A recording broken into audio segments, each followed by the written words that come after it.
Let's start with the onion.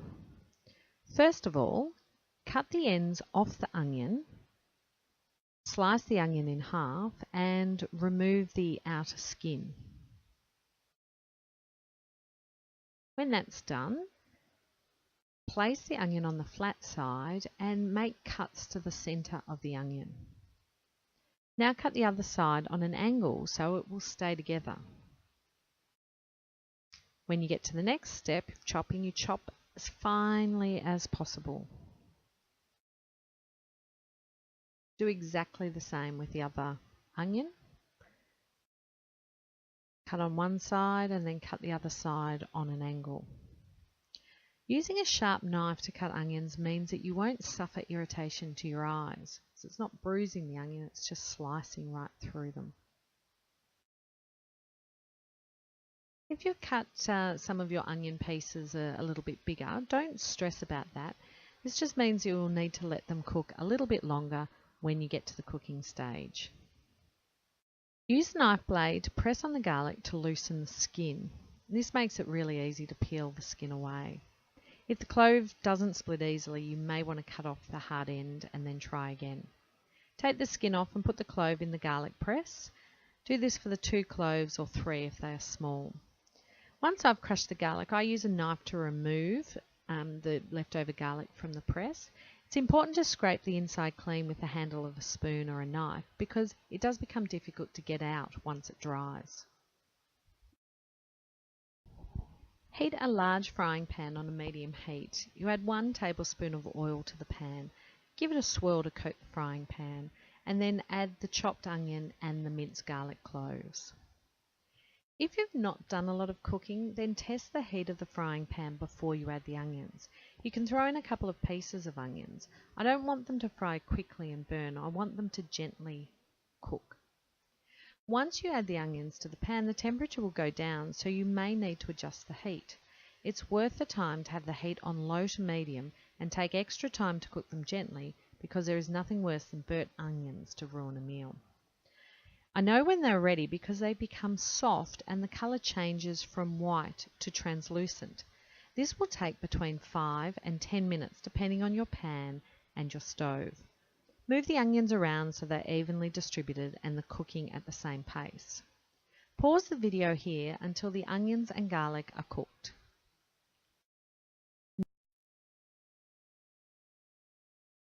Now we add the spices. This is a mix of ground cumin, coriander and chili powder.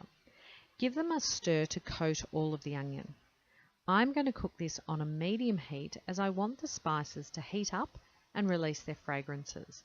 This will take about a minute. Again, if it looks like the pan is becoming too dry, either turn down the heat or add another splash of oil.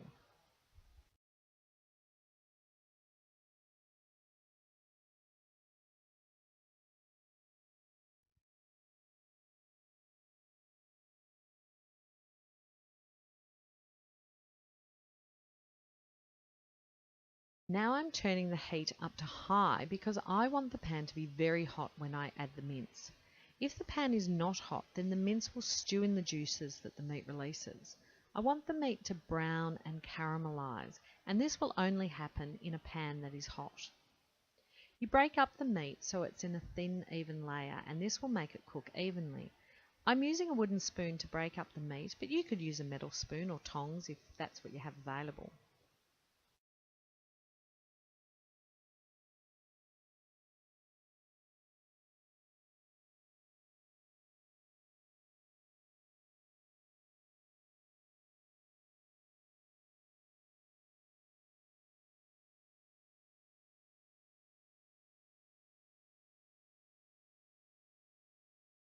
I can tell this is cooking well because the liquid from the meat is being evaporated quickly and not sitting in the pan and making the meat stew.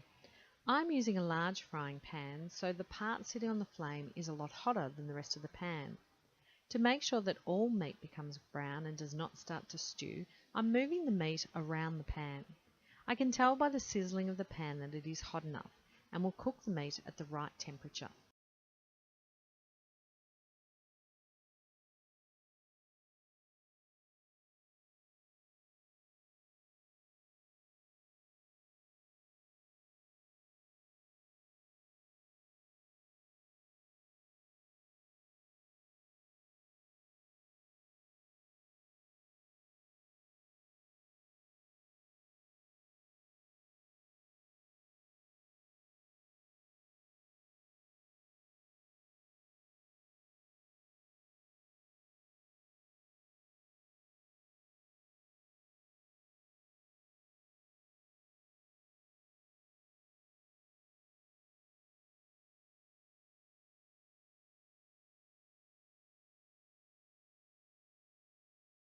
and half a cup of water.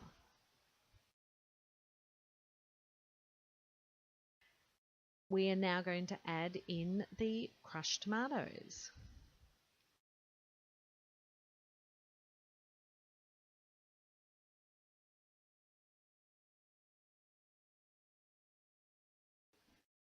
That's great. So now the meat is all brown beautifully, and we add the kidney beans. They're red kidney beans, and they have been washed under cold running water and drained very well.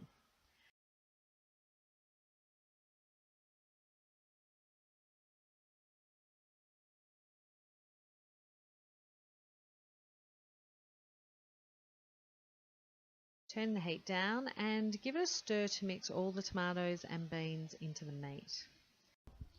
Now, if you're a single or a couple and thinking, what am I going to do with the leftovers? You are in luck. The tomatoes and the rice are in freezer grade containers. Just give the containers a good wash, then cool the chili con carne and the rice that is left over and put them in these containers. They're labelled and ready to be frozen for up to 2 months. A perfect standby meal. Keep the flame on high and bring it to the boil, then lower the flame so it's just simmering. That means it's cooking gently and not boiling rapidly. Put a lid on and let it cook on a low to medium heat for about 10 minutes or until most of the liquid has evaporated.